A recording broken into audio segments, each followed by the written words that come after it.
In the blistering heat of room 216, under 47 fluorescent lights and with 23 million students' futures hanging in the balance, Congresswoman Jasmine Crockett sits stone-faced across from Secretary Marco Rubio as he unveils the School Freedom Act, a plan that slashes public education funding and redirects billions toward private religious schools. But Jasmine isn't here to play politics. She's here to expose a system that calls inequality choice. As cameras roll and the tension cuts like glass, she reaches for a single folder, rises without warning, and changes the trajectory of the entire hearing. What truth did she unleash? That left even Rubio struggling for air.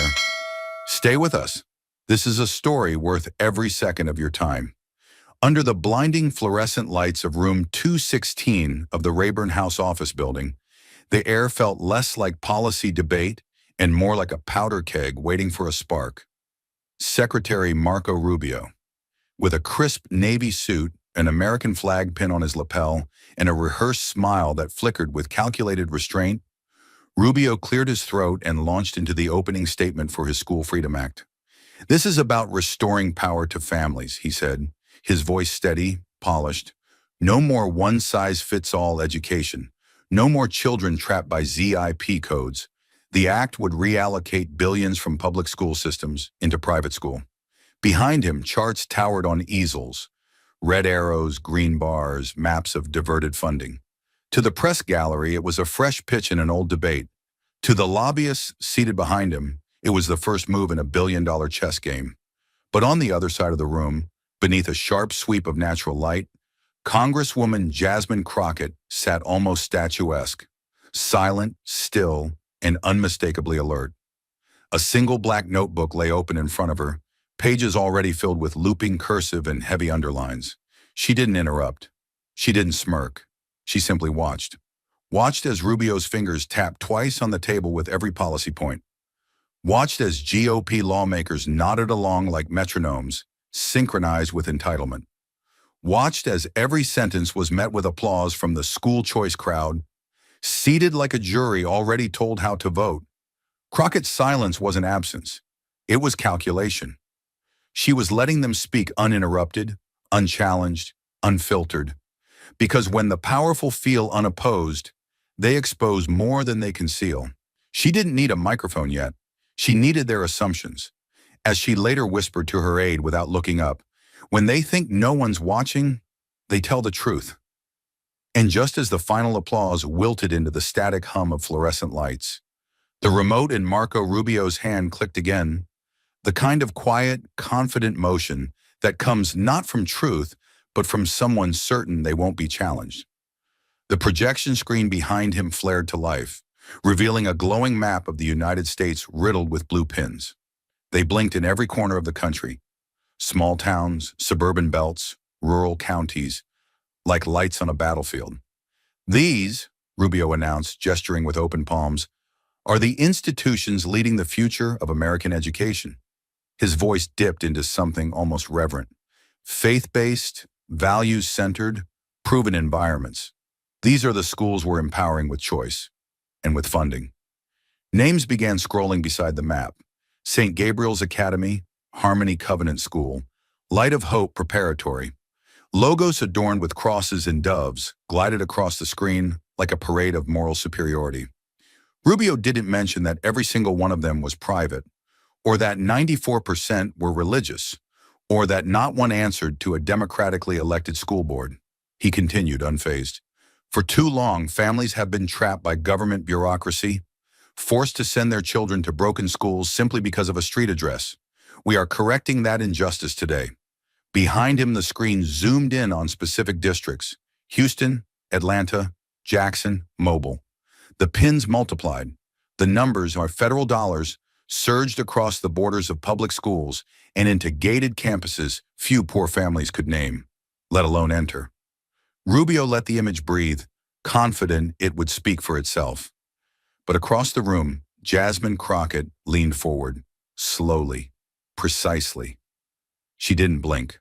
Her fingers flipped to a tab in her notebook marked OCR Report 2025. She raised her hand on just a few inches, and the oxygen seemed to thin. Mr. Secretary, she began, her voice level and clear, could you please read the full list of recipient institutions into the record? The room paused. Rubio hesitated.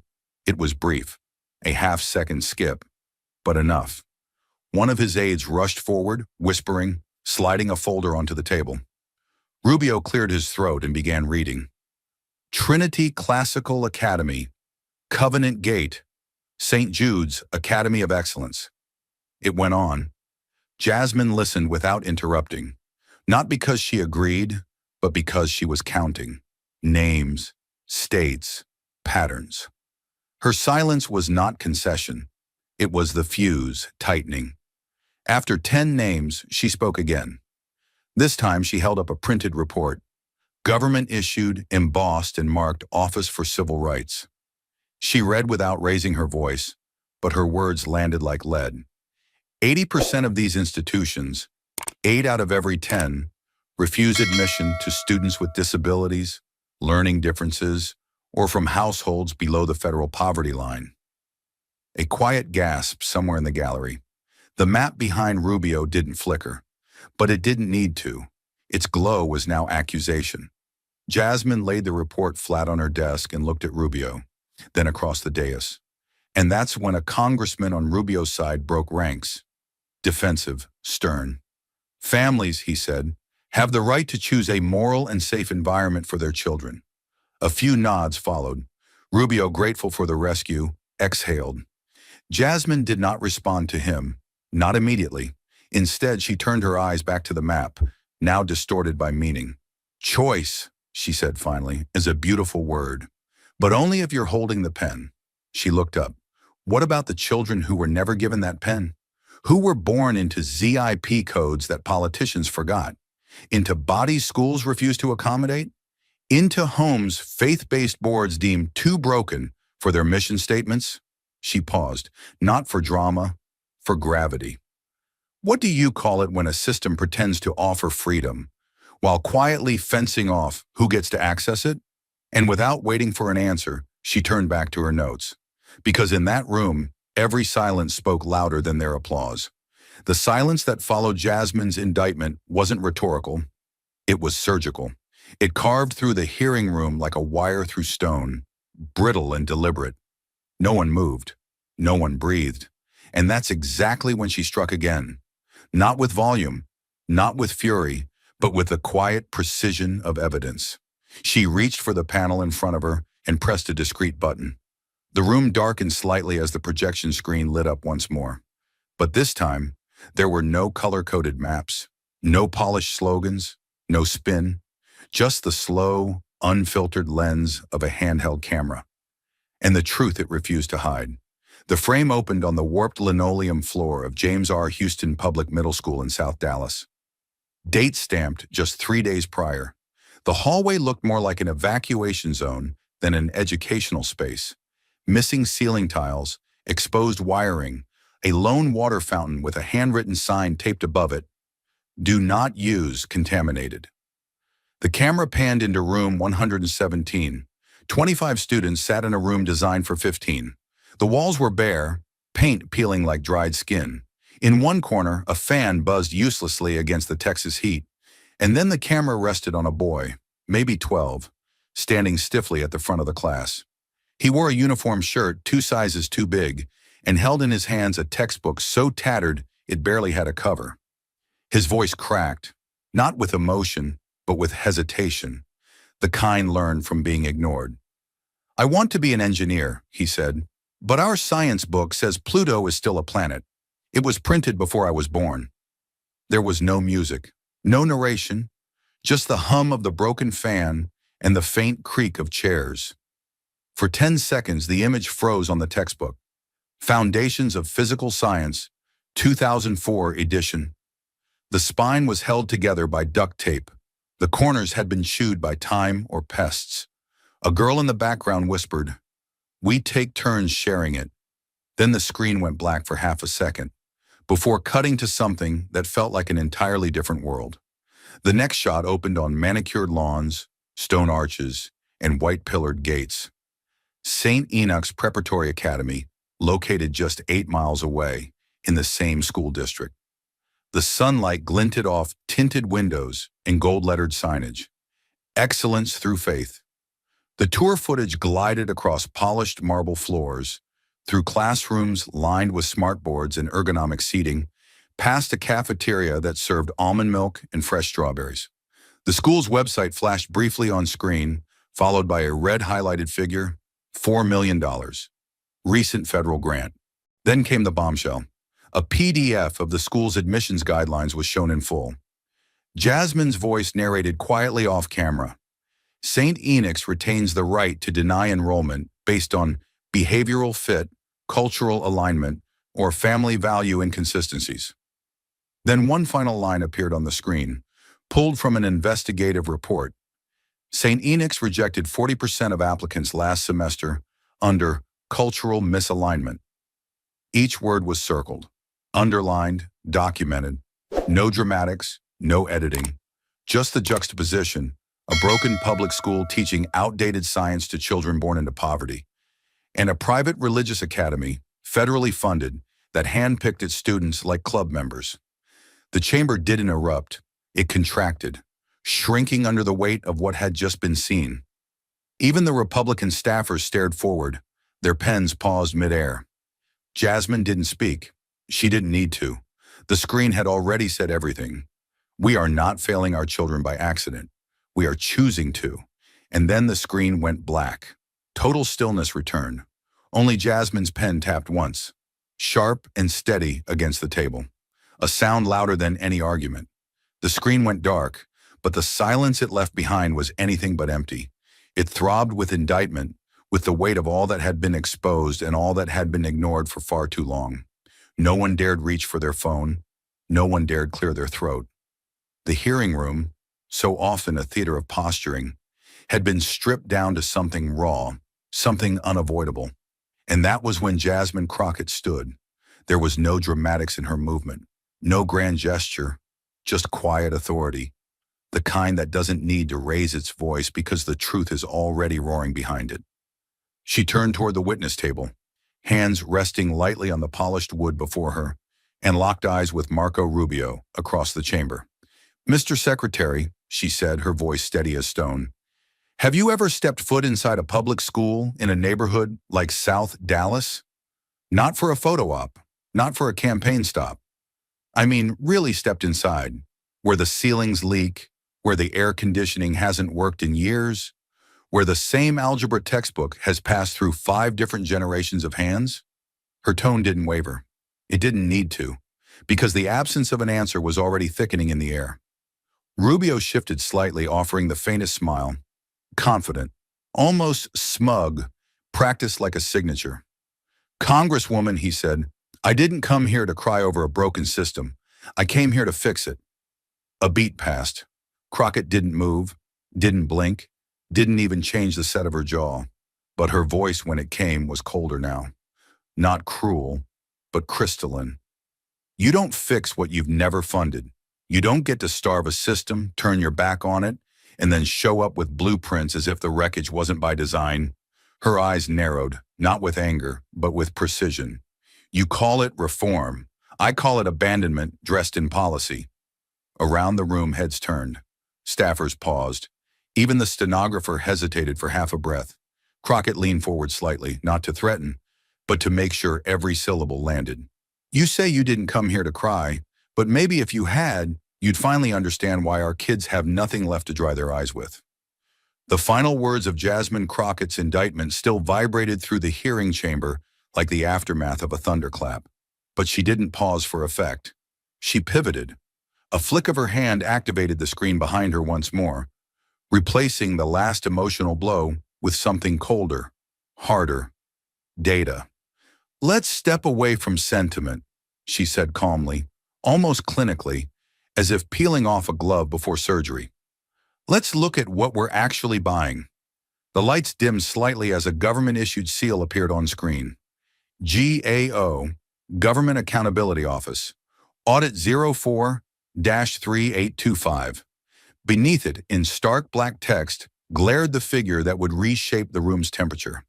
72% of private schools receiving federal school choice funds, failed to meet national academic standards in math, science, or reading comprehension. She didn't raise her voice, she didn't need to. The screen did the shouting for her. Charts filled the frame, column after column of bar graphs detailing student performance, year-over-year comparisons, and federal funding allocations. The tallest red bar, 2025 failure to meet benchmark. Science, grades 7 through 12, towered above all others. A black line traced the increasing flow of money over the last 4 years, climbing steadily while student proficiency lagged or dropped. That, she said, tapping the monitor once with the back of her pen, is the return we're getting for handing out public dollars to unregulated institutions, schools with no elected boards, no transparency requirements, and apparently no obligation to teach reality. The next slide struck even harder. A name flashed in bold white text against a gray background. Cedar Dominion Academy. Federal allocation, $5 million, FY 2024 to 2025. Beneath it, a quote from their official biology curriculum.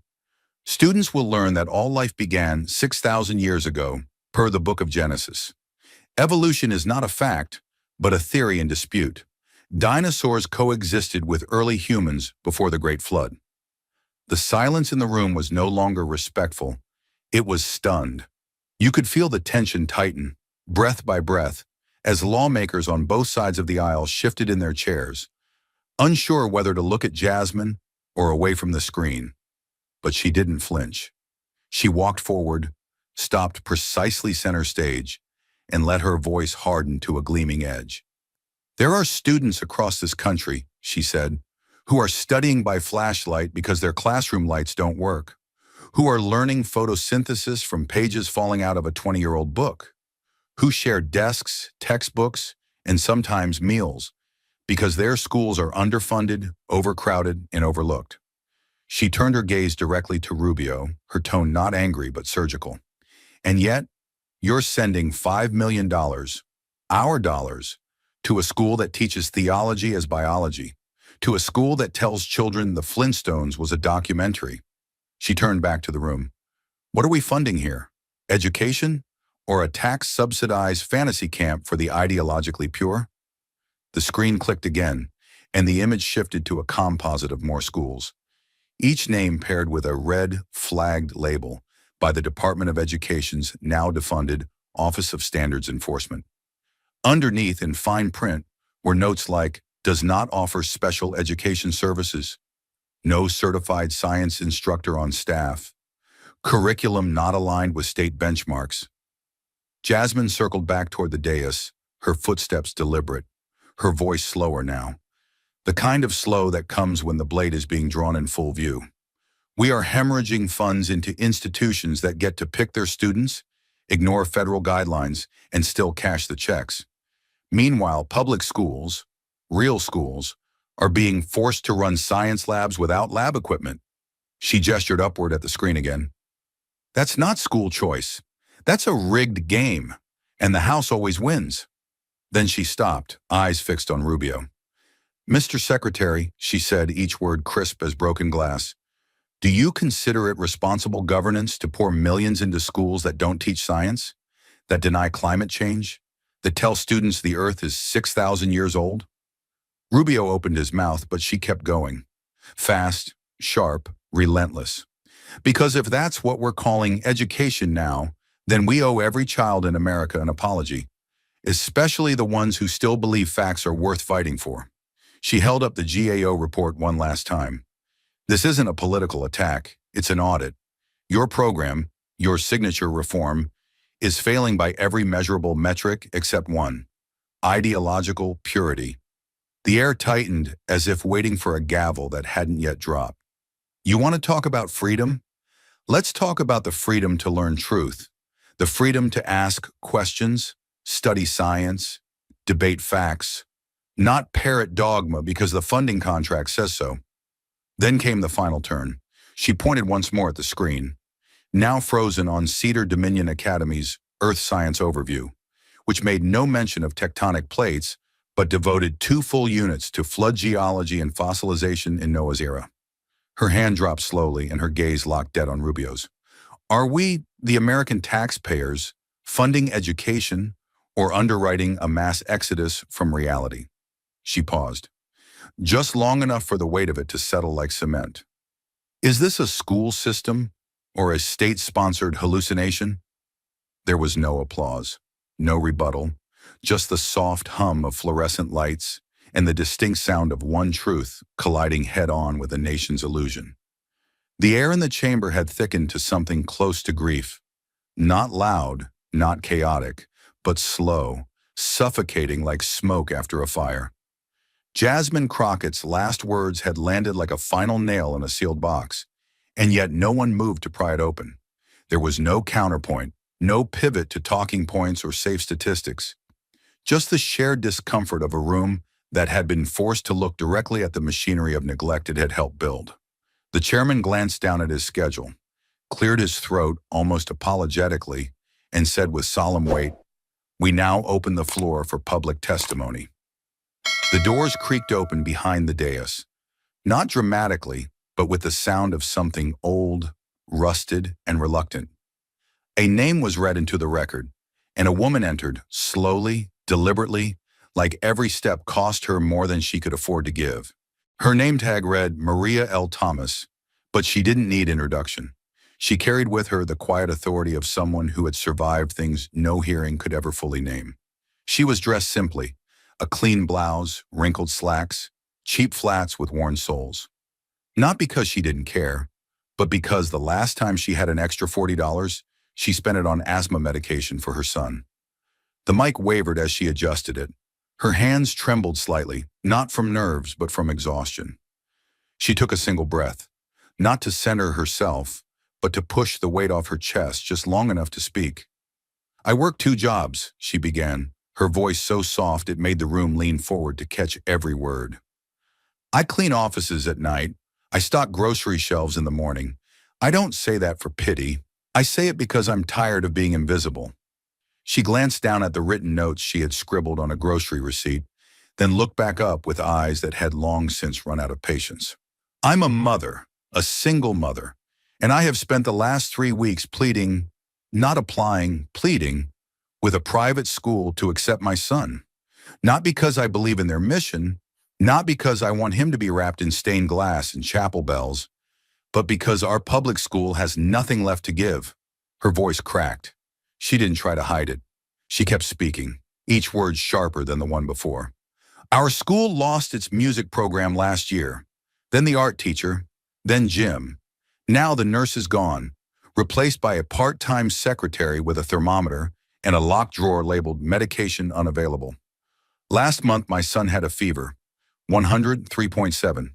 He sat in the hallway for 2 hours with a wet paper towel on his forehead because there was no one qualified to help." She paused, breathing now not just through her lungs but through a wound. "The school can't afford it. That's what they told me. Can't afford a nurse." In the gallery no one moved. A few heads dropped. One aide put their phone face down. The weight of her story was undeniable because it wasn't rare. It was common. That was what made it unbearable. Maria kept going. "And now I'm supposed to celebrate school choice? I'm supposed to smile while I fill out 20-page applications for institutions that ask whether I attend church, what I believe about marriage, what kind of home I raise my child in? And still, they reject him. No reason, just a line in an email, does not meet cultural alignment." A tear slid down her cheek, and she didn't wipe it away. "What does that mean? That we're too poor? Too black? Too public? What culture am I failing to align with?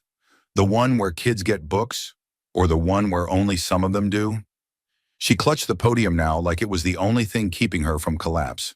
"I'm not asking for luxury. I'm not asking for privilege. I'm asking for a math class that doesn't cancel mid-year because the teacher had to get a second job. I'm asking for a school nurse, a gym, a song, a place where my son can be more than a number on a wait list." There was a long silence when she finished. Not out of politeness, out of reverence. She didn't walk off the platform. She stepped down like someone returning from a battlefield. Her shoulders slumped slightly, her hands shaking again as she reached for her purse. as if hoping she hadn't just spilled too much of her soul into a room full of suits. And then, as she passed by the witness table, Jasmine Crockett stood, not in grand defiance, not to claim credit. She stood because no one else had, and she walked slowly but surely until she reached the woman whose voice had cracked open the chamber more than any statistic could. She didn't speak. She didn't offer platitudes or slogans or staffer-assigned talking points. She simply placed a hand, firm, grounded human, on Maria's shoulder. It wasn't performative. It wasn't a photo op. It was solidarity, the kind that speaks louder than microphones, louder than news coverage, louder than laws that never make it past committee. It said, "You are not alone in this fight. I see you, I hear you, and I will not look away." That moment, brief, unscripted, quiet, would never appear in the official minutes. But for those in the room, it was the most honest, devastating, and necessary act of the day. The kind of truth no funding formula can bury. The weight of Maria Thomas's testimony still pressed against the chamber walls like an unshakable fog, heavy with the truths no policy brief could neutralize. But silence is a threat to those who rely on structure, and it didn't take long for the machinery of political counterplay to roar back to life. Just as the emotion of the moment threatened to rewrite the entire tone of the hearing, a young aide in a tailored gray suit cut through the hush like a blade. His shoes echoed crisply against the marble floor as he approached the dais with practiced urgency, carrying a thick manila folder pressed tight against his chest. Not evidence, but ammunition. He handed it directly to the chairman, who adjusted his glasses and cleared his throat. "Entering into the record," he intoned, "a submission from the Office of the Secretary, a public letter signed by 1,217 parents representing private and faith-based educational institutions." The screen behind the witness table flickered back to life, and this time it was no longer graphs or audit reports or videos of broken classrooms. Instead, it filled with staged photographs, children in neat uniforms standing in front of crosses, families holding hands in prayer circles outside sun-drenched campuses, teachers with Bibles raised beside the American flag. These weren't statistics. They were symbols, and symbols in the right hands could cut deeper than facts ever would. The letter itself appeared next, oversized, perfectly typeset, under a heading in bold serif font, "In defense of our children's spiritual freedom." The message was unmistakable. It praised the School Freedom Act not for measurable academic outcomes, but for its moral agenda, returning authority to God-fearing parents, shielding students from secular agendas, rescuing our youth from spiritual decay. There was no mention of test scores, dropout rates, or educational parity, but there was fire and righteousness, and the faint scent of manufactured martyrdom. It was politics cloaked in the language of salvation. Then came the voice that pushed the moment into a new arena, one far more treacherous than budgetary debate. A senior Republican congressman, leaning forward in his chair with hands clasped in theatrical solemnity, turned toward Jasmine Crockett. "Congresswoman," he said, his tone sharp but wrapped in diplomatic courtesy, "given your repeated objections to the redirection of federal funds toward faith-based schools, schools chosen freely by thousands of devout families, are you, in effect, opposing religious freedom itself?" The words echoed like a charge being read in a courtroom. Not a question, a trap, designed to reframe the conversation from policy to persecution. A low murmur stirred through the chamber. Cameras swiveled toward Jasmine with a hunger that had nothing to do with truth and everything to do with spectacle. And somewhere outside the room, as if on cue, the headlines began to emerge. Breaking, Crockett grilled over religious liberty stance. Another soon followed, Jasmine versus Jesus? Within minutes, screenshots of the moment flooded social media, surgically cropped to show Jasmine mid-expression. No context, just a frame, frozen and weaponized. One tweet read, "Crockett declares war on Christian education." Another, "She wants to tell your pastor how to teach your kids." None of it true, all of it effective. Jasmine remained still, her fingers laced tightly on the table, her posture composed but coiled. She didn't reach for a rebuttal immediately, because she knew this was no longer about her words. It was about how they would be twisted before they even left her mouth. She was being framed not as a legislator, but as an apostate. The accusation wasn't that she failed to protect the budget, it was that she dared to challenge a sacred narrative, one where school vouchers were painted as divine instruments and public education was portrayed as the enemy of faith. She breathed once, slowly, not to center herself, but to push against the tidal wave of distortion forming just beyond the chamber walls. She had seen this move before. It was as old as American politics. Cloak inequity and holiness and condemn those who name it as heretics. The goal wasn't to debate her. It was to exile her from moral legitimacy, to paint her not as a truth teller, but as a threat to the spiritual order, especially in front of cameras that could cut and paste her into any narrative they chose. But Jasmine didn't rise. Not yet, because she understood something they didn't. Silence, when chosen, is not surrender. It is precision. And in that moment, her stillness spoke volumes louder than their sanctimony, because everyone in that room, even those who'd never admit it, knew what this really was: a diversion, a carefully timed sleight of hand to change the subject from a boy sharing a broken science book to a woman who dared to question the cost of ignorance dressed in righteousness. The echo of the congressman's question, "Are you opposing religious freedom?" still hung in the chamber like a lingering stench, manufactured outrage polluting what was once a fact-based inquiry. Jasmine Crockett had not taken the bait. She had let the weight of silence choke the performance until it collapsed under its own theater. And then, in that charged stillness, she moved, not to defend herself, but to deliver a truth so sharp it wouldn't just change the tone of the hearing, it would puncture its very foundation. She reached into the thick leather folio before her, with the slow, deliberate motion of someone about to ignite something irreversible. No rush, no panic, just surgical purpose. "Since we're now discussing intent," she said, her voice cutting cleanly across the room, "I'd like to enter into the record a document provided by a former staffer from the Office of the Secretary." She raised a single page, white, plain, unassuming, and held it in the air like an indictment. The committee clerk stood, eyes widening slightly, as Jasmine handed it over with no flourish. "This," she continued, "is an internal email, marked Confidential Strategy Communication, authored 6 months ago by a senior advisor to Secretary Rubio. It concerns the distribution of federal education funds under the School Freedom Act." At her signal, the projection screen came to life once more, but there were no bar graphs this time, no children in uniforms or families in prayer circles, just black text on a white background, a subject line, funding allocation strategy, priority zones, a timestamp, a signature, and one paragraph, highlighted in yellow, now expanded to fill the screen. Jasmine read it aloud, slowly, clearly, no emotion, just execution. "Ensure the reallocation of federal education grants is targeted toward conservative religious communities, specifically those who delivered turnout for us in the last election. These voters must see tangible returns before the next cycle." Gasps. Not from the gallery, not from aides, from elected officials. Chairs creaked as members leaned in, squinting at the screen, some instinctively glancing at Rubio as if to confirm whether this was real, or if they'd walked into a hearing that had suddenly become a courtroom.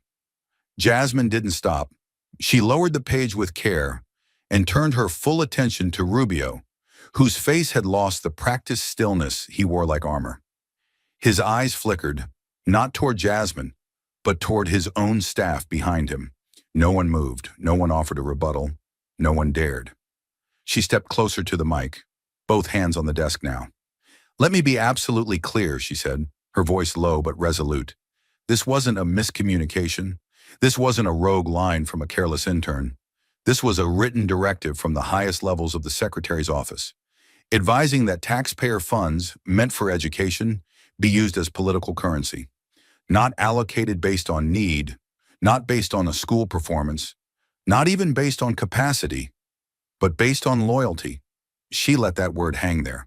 Loyalty, not learning, not literacy. Loyalty. Is this what we've become? She asked. A nation where children are worth educating only if their parents voted the right way? Where government funding is a reward for ideological obedience instead of a right grounded in the Constitution? No one responded. Because what could they say? The document was still glowing on the screen, undeniable in its clarity, damning in its honesty. The very thing they had accused her of, injecting ideology into education, was now exposed as the actual operating policy of the office she was questioning. Rubio opened his mouth as if to speak, but no sound came. His hand twitched toward his glass of water. He lifted it halfway, then set it down without drinking. His expression was no longer confident. It was tight, controlled, the face of a man calculating damage, not delivering vision. Jasmine tilted her head slightly, not in arrogance, but in astonishment. You stood here for an hour, she said, telling us this was about freedom, about faith, about saving children from broken systems, and now we find out it's about turnout? Her voice hardened, sharpened. You didn't save anyone. You bought silence. You redirected resources away from the voiceless to appease the already empowered, and you did it with our money. Behind her, aides were frantically typing. Reporters were already drafting headlines, but Jasmine wasn't done. There are schools, she continued, where kids are sitting in unheated buildings using textbooks older than they are, where teachers are buying paper with their own salaries, where the only counselor for 1,000 students also serves as the lunch monitor. And yet those schools didn't make your priority zone list, not because they're unworthy, but because they're inconvenient, because their communities didn't vote for you. She gestured again to the screen. That's not just corrupt, it's cruel, and it should disqualify any claim you've made about fairness, faith, or future. The chamber was silent again, but this time not out of tension, out of stunned recognition. The kind of silence that only follows after truth has broken through denial like glass. The kind of silence that precedes collapse. And Jasmine Crockett, still standing, didn't gloat. She didn't smile. She simply leaned forward and spoke with finality. This isn't about religion. This isn't about reform. This is about rigging the game, and now the country sees it. The chamber had just endured the kind of silence that follows a moral collapse. Not because the truth hadn't been known, but because it had finally been made undeniable. Undeniable enough to print, to share, to chant. Outside the marble walls of the Capitol, the reaction had already begun. First in murmurs, then in motion. Teachers still in lanyards and tennis shoes, college students wrapped in protest banners, single mothers holding hands with children wearing paper signs. They filled the steps like a rising tide. News choppers buzzed overhead. Reporters with hastily inked press passes lined the fences. Someone began to chant, "Fund our futures, not your donors." It spread quickly, echoing against stone pillars and metal barricades. From street level, it looked like a movement, but from inside that chamber, it sounded like a reckoning. Back within those walls, Jasmine Crockett remained silent, not because she had nothing left to say, but because she had already said what needed to be said. With every chart, every quote, every name that had been left out of Rubio's glowing maps, she had peeled back the glossy facade of choice to reveal the systemic exclusion beneath. And now, in the most deafening moment of the entire hearing, she did not reach for her mic. She reached for a single sheet of paper, folded once, creased at the corners, hand-drawn in black ink, and the quiet fury of someone who knew what it meant to be locked out. She stood. The room turned toward her. Even the most calloused faces, those who had spent decades in Washington untouched by outrage, seemed to feel the pull of the moment. She didn't walk to the front. She didn't speak to the crowd. She simply raised the paper in both hands and held it high, directly in the path of every camera, every lens, every lie waiting to be edited. It wasn't data. It wasn't policy. It was a drawing, a single student, faceless, featureless, but unmistakably a child, standing at a fork in the road. On one side, a building in ruin, windows shattered, a door with chains and a handwritten sign, "Closed due to budget cuts." On the other side, a towering gate, pristine and ornate, with golden lettering above it, "Admission by selection." The room did not erupt. It folded into a silence so tight it became unbearable. That image, oh, so simple, so direct, said what hours of debate could not. It was a portrait of every child who had been told they weren't quite the right fit. Every student whose zip code became their destiny. Every parent who had been forced to watch a broken system blame them for failing to survive it. Jasmine didn't point to the drawing. She didn't explain it. She didn't have to. The truth had become self-evident. And in that moment, it wasn't about Democrat or Republican, religion or science. It was about which children got a key and which were left at the gate. One lawmaker shifted uncomfortably in his seat. Another cleared her throat and looked away. Rubio sat motionless, lips tight, hands clenched, the weight of what had been exposed pressing down on the polished oak of his testimony. For all the data, the millions in funding, the ornate rhetoric about freedom, no one could look away from that image because it showed the outcome, not the theory, not the promise, the outcome. Outside, the chants grew louder. Signs rose higher. Books not barriers. Kids not quotas. Faith and fairness, not favoritism. It no longer sounded like protest. It sounded like truth, shouted out loud by those who had gone unheard for too long. Jasmine lowered the paper slowly, like the final act of a trial where the jury no longer needed convincing. She didn't speak. She didn't need to. Because somewhere between the silence inside and the roar outside, the balance had shifted. And everyone in that room knew it. The cameras caught it all. Not the sound bites, not the bickering, but the stillness of power in the hands of someone who had never needed to lie to make her point. And though the hearing wasn't yet adjourned, and though the vote hadn't yet been taken, the decision, the moral verdict, had already been delivered. Not through legislation, through clarity, through contrast, through one hand-drawn truth held higher than any political performance could reach. And Jasmine? She said nothing. Because the moment didn't belong to her, it belonged to Malik, to Maria, to the thousands standing outside, to the child in the drawing, the one left at the gate, the one who would never again be invisible, the image of the child at the fork in the road, torn between a shuttered public school and a gleaming private gate labeled admission by selection, remained seared into the conscience of the room long after Jasmine lowered the page. No further explanation had been needed. That silent act had pulled the final thread on a facade already unraveling. The hearing wasn't officially over, but the air had changed. Even the most jaded observers could feel it. The balance had tipped. What had begun as a polished unveiling of Marco Rubio's School Freedom Act had, over hours of piercing cross-examination and blistering evidence, transformed into a reckoning not just of policy, but of values. Jasmine Crockett had not screamed. She had not pleaded. She had simply revealed, and what she revealed wasn't just numbers or leaked memos. It was the soul of the system itself, stripped bare in the public eye. A long pause settled before the chairman finally leaned forward, his fingers templed beneath his chin. His voice, when it came, was quieter than expected, like a man realizing he had to dig his way back to principle. In light of the new documents presented, including the GAO compliance data, the video testimonies, and the internal email from the Secretary's office, he said, this committee will suspend further action on the School Freedom Act.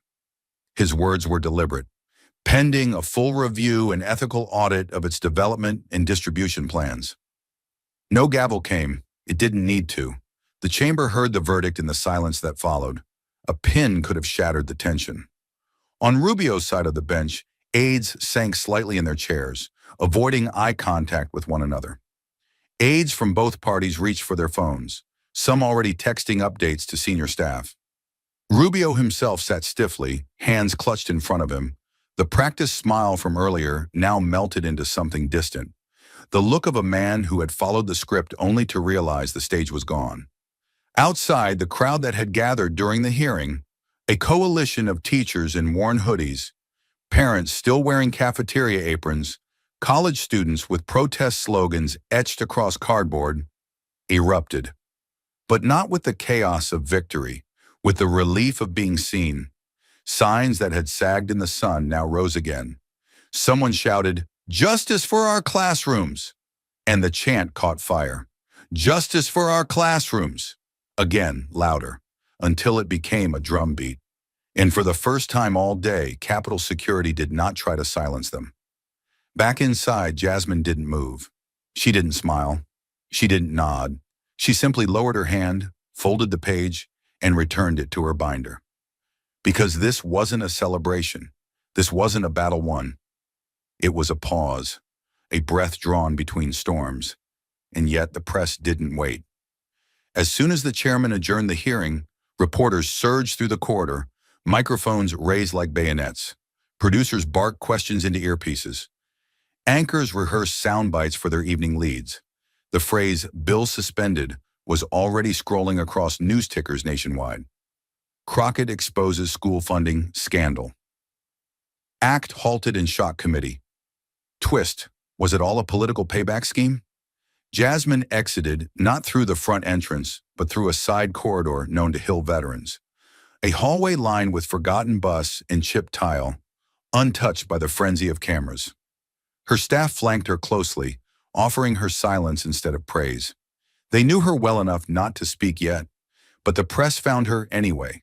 A young journalist, barely older than Malik, sprinted from a side elevator and caught up to her just as she neared the exit stairs.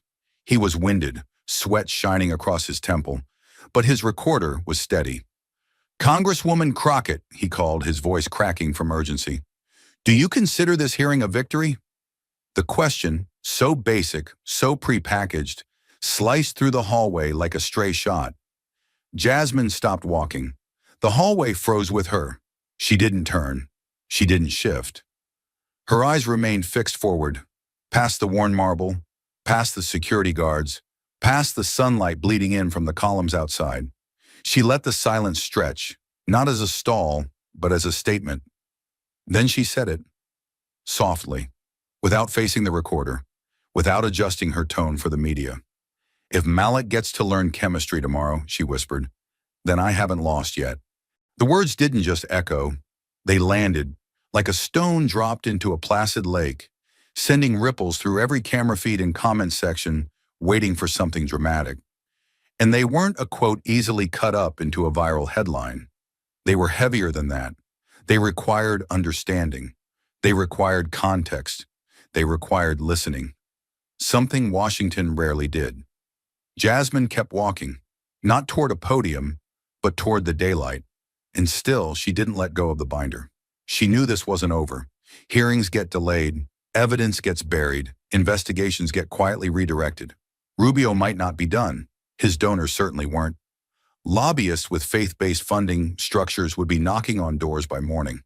The School Freedom Act might rise again under a new name, with new language and a different face. But now it would rise under scrutiny, because Jasmine had pulled the curtain back, not just on a policy, but on the assumptions propping it up. She stepped through the final threshold and into the open air. A cheer broke out from the protest line the moment they saw her. The noise grew. Some shouted her name. Others held up the image she'd drawn. The forked path, the locked school, the gilded gate. One little girl, no older than 10, waved a hand-drawn sign that read, "I want a future too." Jasmine smiled. Not wide, not performative. Just enough to acknowledge the moment. Enough to say, "I see you." But she didn't stop, because chemistry class starts at 8:10 in South Dallas, and Malik still doesn't have a lab. The crowd slowly began to scatter, but the weight in the air did not. Even as chants softened and the sun began to dip behind the Capitol dome, the fire Jasmine had ignited refused to dim. But the battle cry had passed. What remained now was quieter, more dangerous. The silence where reflection settles. And Jasmine knew. That was where the real test began. You could rouse a nation for a moment, but would they stay awake? She sat alone now on the concrete bench behind the East Wing. No cameras, no staff, just the hum of distant traffic and the faint echo of children's voices from a nearby school tour. Her binder sat unopened beside her. She stared ahead, not at the horizon, but at the questions hanging in the stillness. Because change, she had learned, doesn't come just from confrontation. It comes from meaning, from understanding why the fight matters, especially when no one's watching. Her mind drifted, not to policy or numbers or sound bites, but to Malik, to the way he had looked down when he spoke, to how carefully he had turned the brittle pages of his 2004 science textbook as if it might fall apart if he opened it too wide, to the way he asked her, "Do engineers have to know calculus?" As if dreaming were already a luxury. And that was the lesson no act of Congress could ever legislate, that the real theft wasn't just of books or teachers or HVAC units. It was the theft of imagination, of potential, of belief. Jasmine had faced sharp tongues and cold stares before. She'd been called too loud, too angry, too political. But what she'd never get used to was watching a child lower their voice. Not because they were shy, but because they had learned that dreams draw punishment. That hope is fragile, that if you expect too much, you risk too much. And that in America, the wrong ZIP code teaches you that lesson by the third grade. She inhaled deeply, the weight of that truth tightening across her chest. Every law she fought, every budget she dissected, it all came back to that single, unbearable image, a child apologizing for wanting more. That was the moment Jasmine understood something no Harvard degree or committee chair could teach. This fight wasn't really about schools. It was about worth, about who gets to feel seen, and who's told they're invisible unless they become exceptional. And even then, only maybe. She had grown up in a working-class neighborhood where ambition was seen as both a gift and a threat, where teachers worked 2 jobs and still bought markers out of pocket, where kids shared textbooks with missing pages like they were smuggling contraband, where success stories were whispered like rumors because they were rare enough to still feel unreal. She had escaped the statistics, but she had never escaped the memory. And now as she sat beneath the shadow of the Capitol, a building older than the Civil War but still unable to pass laws to give every child a working bathroom, she realized something else. Justice doesn't come from winning arguments. It comes from remembering pain without turning away, and carrying it into rooms where others would rather forget it. Her phone buzzed. Dozens of missed calls, texts, offers to speak on cable shows that evening. But she let it ring. Because this moment, this quiet moment, held more truth than any broadcast. The humanitarian lesson wasn't wrapped in applause or headlines. It was raw. It was intimate. And it demanded something far harder than outrage. Empathy. She remembered the mother who testified, voice cracking, about begging a private school to accept her son because his public school had cut music, gym, and nurses. Jasmine had touched her shoulder as she left the witness stand, not as a politician, but as a woman who understood what desperation and dignity looked like. That gesture didn't pass legislation, but it mattered, because in a world addicted to distance, human closeness was rebellion. She stood now, binder in hand again, and looked across the field toward the clusters of volunteers cleaning up protest signs. One young man knelt in the grass, carefully folding each poster instead of tossing them. He didn't notice her watching, and she didn't interrupt, because this quiet act of respect was what real change looked like. Not grandstanding, not outrage, care, intentional, invisible care. That was the lesson, that every budget cut had a name behind it. Every denied application was a face. Every shuttered library was a lost voice. And if you forgot that, if you turned people into talking points, you were no better than the lawmakers who built Golden Gates while leaving classrooms to rot. Jasmine had faced down billionaires in hearings. She had dissected corporate tax loopholes on live TV. But nothing had ever tested her more than sitting across from Malik, trying to answer the question, will things get better? Because the answer, the real one, wasn't yes or no, it was, only if we make them. And that was the hardest truth of all. Progress wasn't a promise, it was a choice. Repeated, fought for, paid for. She looked up at the Capitol dome one last time that afternoon and said quietly, "Let them call me radical. Let them say I make too much noise. As long as Malik learns calculus one day, they can call me whatever they want." Because Jasmine Crockett wasn't just fighting policy, She was fighting despair. And some days, the most revolutionary thing you can do is believe anyway. The sunlight didn't cleanse the fight off her shoulders. If anything, it lit it sharper. Jasmine Crockett stepped down the Capitol stairs not like a victor, but like a messenger still carrying unfinished business. And though the chants roared behind her and hands reached out to brush against her blazer sleeve, she didn't stop to wave. Not yet, not until the next step was clear. Because no matter what the headlines would say tonight, she knew the system wouldn't collapse from a single hearing. It had scaffolding too old, too reinforced, too wrapped around the necks of those it claimed to serve. And the truth, no matter how powerful, was only a spark unless someone moved toward the fire. She turned at the bottom of the marble steps. Cameras followed. Protesters quieted. It wasn't planned. It wasn't staged. It was something heavier. A kind of silence that asks, "What now?" And Jasmine answered with her eyes first. Steel, not softness. Then with her voice rising over the crowd like a warning bell. "This is not the end," she said, no microphone needed. "This is the beginning of exposure, the beginning of resistance. But beginnings die when people go home and let comfort replace conviction." Her voice cracked like a whip against the heat. "So don't go home." The crowd tensed forward, magnetized by something beyond anger. Something like responsibility. Jasmine stepped up onto the stone barrier, binder in hand, wind pushing strands of hair across her cheek. She didn't flinch. "If you're a teacher," she called, "then tell the truth. Tell them your school is crumbling. Tell them what it feels like to buy your own paper and still be blamed when a child can't read." Heads nodded. A woman in a cafeteria apron wept silently behind a banner that read, "Fund use like you fund war." Jasmine's voice sharpened. "If you are a student, document everything. The missing books, the mold, the broken fans, because the people voting on your future have never set foot in your present." She turned slowly, scanning the crowd. "If you are a parent, don't just write to Congress. Write to your neighbor. Write to your church. Ask why a school that takes your tax dollars can reject your child because they don't fit the culture." Her voice dropped for a beat, then hit again like thunder. "And when they call that freedom, you ask them, whose freedom? Because freedom that builds gates while tearing down bridges is not freedom. It's theft."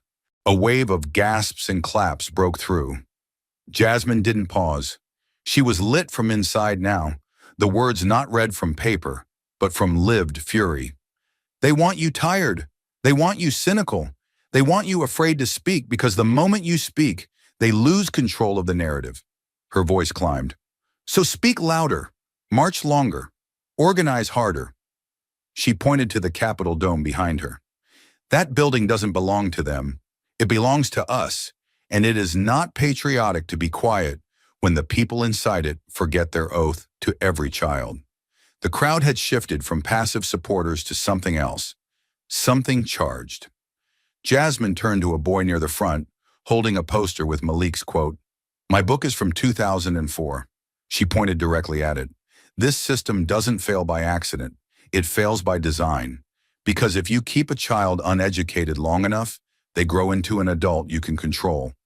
Underpaid, over-policed, and too tired to fight." Her voice now was molten. "But if that child learns to think, to question, to dream, then one day they'll take your place at that table. And that's what terrifies them." The crowd roared, but Jasmine wasn't finished. She took a breath, steady and deep. "You saw it today. You saw how quickly the mask falls when you shine a light on the backroom deals. An email, one email, changed the course of this bill, not because I was louder, but because I was prepared. So get prepared. Learn how the money moves. Find out who sits on the school board.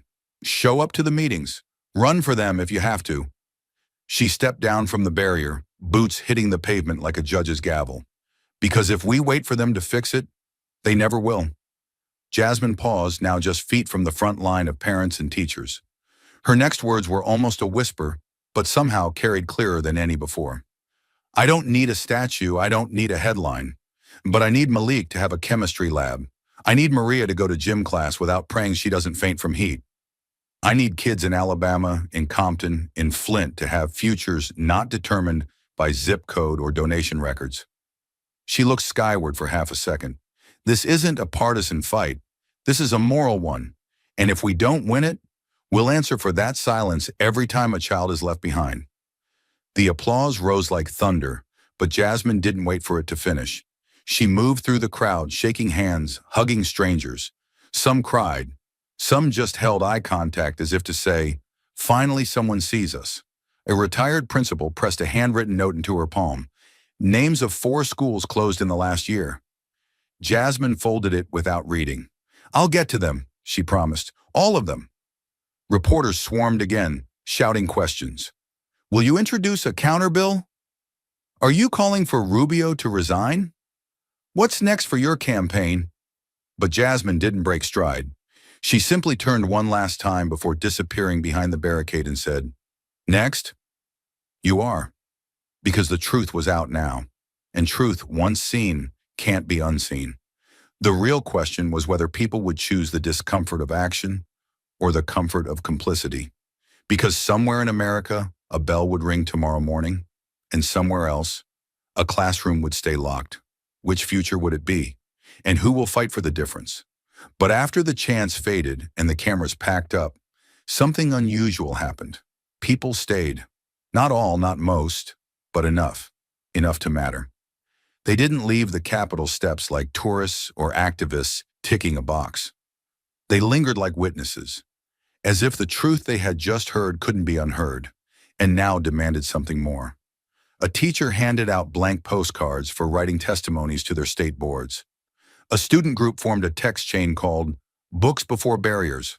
A father of 3, who hadn't said a word all day, stood alone near the barricades, holding a cardboard sign he'd scribbled with shaking hands. "My kids deserve better." Inside, long after most lawmakers had vanished down private hallways, a janitor paused in the empty hearing room, staring at the drawing Jasmine had left behind, the child at the crossroads. He didn't touch it. He just stood there, mop still in hand, as if recognizing something personal in that lonely figure, with 2 futures and no voice. And somewhere in South Dallas, a boy named Malik finished his homework beneath the flickering kitchen light, using a textbook older than he was. His mother told him he was smart. He didn't answer. He just looked at the cover and whispered, "I hope they listen." That night, Jasmine Crockett didn't write a press release. She didn't post a video.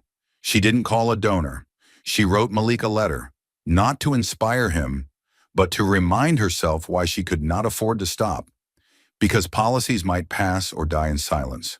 But people, especially children, carried the outcome in their lives, in their futures, and in the quiet moments when they dared to hope someone, somewhere, was still fighting for them. And that's where the revolution really begins. Not in the hearings, but in the homes that no one ever tours. Thank you for watching until this moment and for standing with us on this journey for justice. Your support means everything. Like, subscribe, and turn on notifications so you never miss what's next. And we'd love to hear your thoughts. Leave a comment below and let us know what moved you most in this story. Together, our voices make a difference.